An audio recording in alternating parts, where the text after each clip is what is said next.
ਉੱਥੇ ਤੂੰ ਵਹਿਲ ਬਣਾ ਖੜੀ ਏ ਫੇਰ ਉਹ ਜਿੱਥੇ ਪਾਣੀ ਖਲੋਤਾ ਹੈ, ਜਿੱਥੇ ਚਪਟੀ ਦਬਾਈ ਏ ਤੂੰ ਐ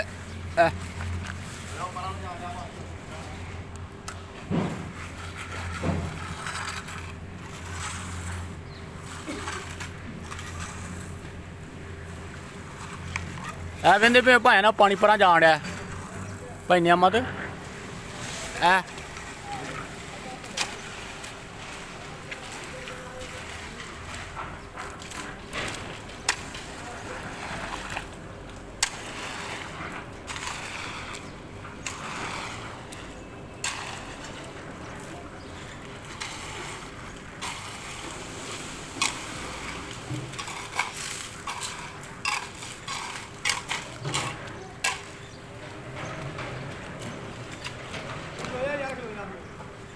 ਲਾ ਦੇਣਾ ਇੱਥੇ ਜੀ ਲੋਡ ਸਪਾਲ ਅੱਜ ਉਹ ਫਟਾ ਫੜਾਈ ਸਰ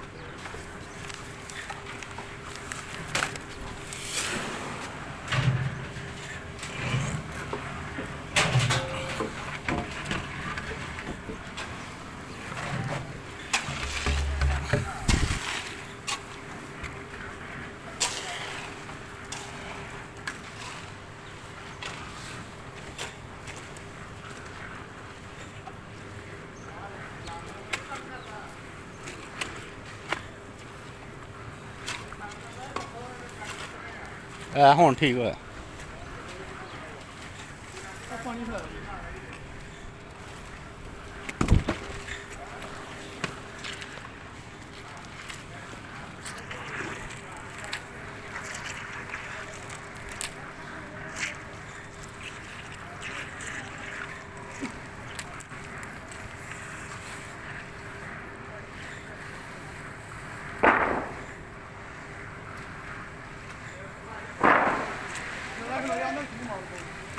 ਅੱਛਾ ਠੀਕ ਹੈ।